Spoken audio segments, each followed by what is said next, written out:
Who can tell me what is the first book in the Bible?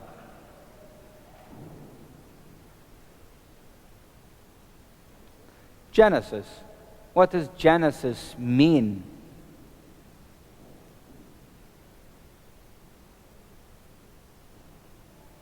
Do you know? What did you say? Did you say beginning?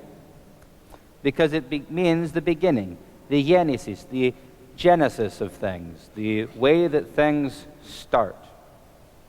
How many of you have ever read the book of Genesis? All right.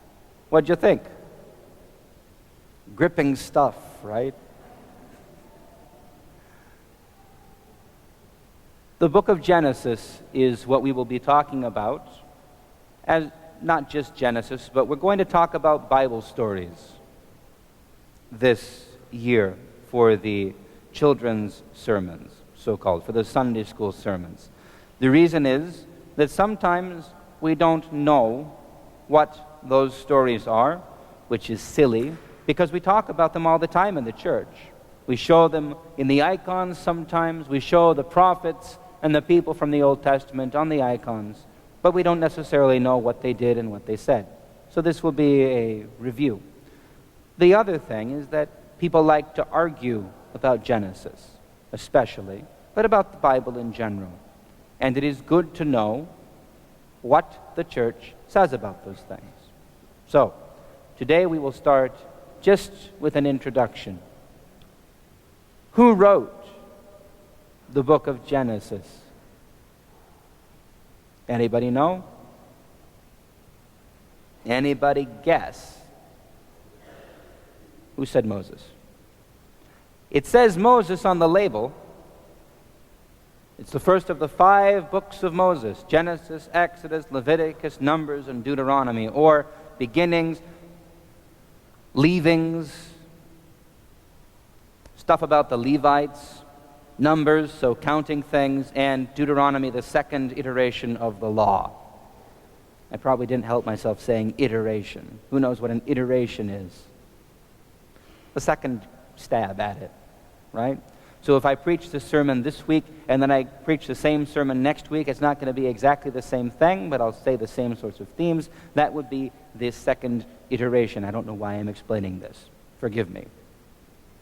Never mind iterations. So we say that Moses wrote it, and there's no reason on the one hand to not believe that.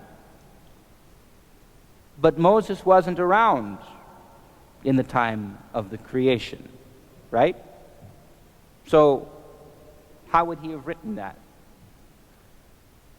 What I want you to understand, and I'll kind of cut to the chase so I don't take forever. The Bible was written down later than it was composed. Most things are.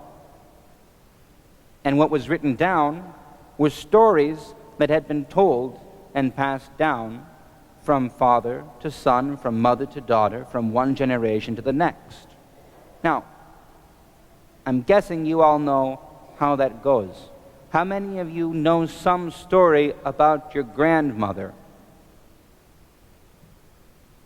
How many of you know some story about your grandparents' parents? You've heard some story about them? All right. Not everybody does. Sometimes there are breaks in that chain of transmission.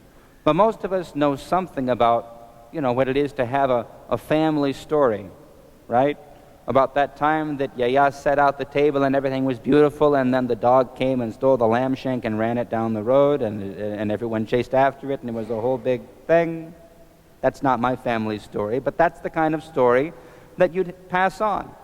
And everybody would be able to tell the story, and there'd be different ways of saying it maybe. Some people would emphasize how good the lamb looked on the spit there, and other people would emphasize how many people were gathered around, and other people would emphasize how loud Yaya yelled when the meat was stolen by the dog, and some people would laugh about how the dog's eyes gleamed as he got the tasty morsel and stole it away from the family table, right? But everybody would be telling the same story. And that's the sort of thing that would get passed down and talked about at family gatherings. Right? This makes sense. This is the origin of the Bible. The people of God that God revealed himself to, they told stories about what God did in their lives, moving down to the time when they actually wrote it down.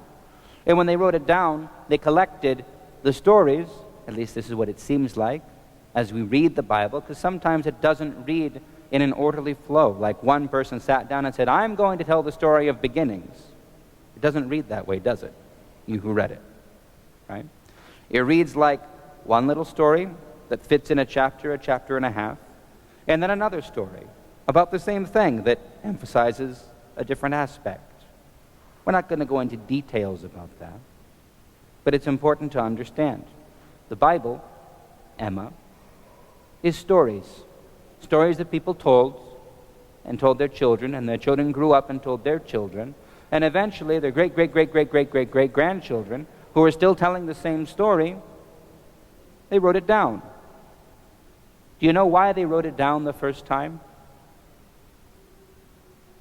Why didn't they write it down before when they first told the story? It's a good question, right? What do you think? Why? Because writing hadn't been invented. As soon as there was writing, they wrote it down. Now, what do you think? Most of us, we don't have the best memory. If I told you a story, let me see.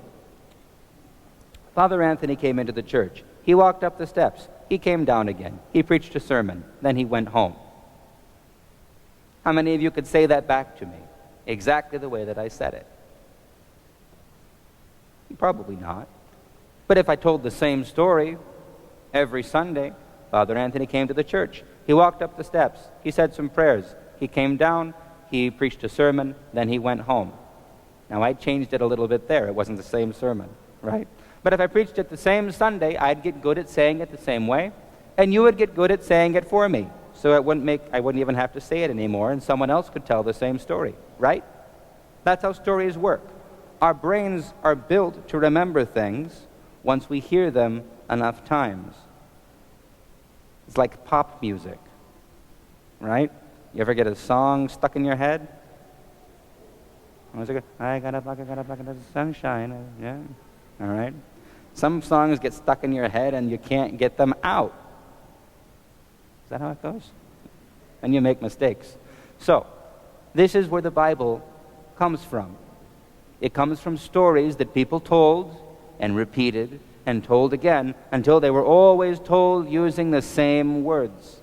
And eventually, someone came around very cleverly and invented writing, and then they wrote it down. That's the Bible. That's where it comes from. Different kinds of stories, different reasons to write it down. But that's what we're going to be talking about. So if anyone ever says it couldn't be true because it was written down 1,000 years before Jesus was born, but we know that human beings were around for so much longer than that, and they would have made mistakes. Maybe. But some stories are important, and you work to remember them, and you write them down exactly the way that you received them. And that's what we believe about the Bible.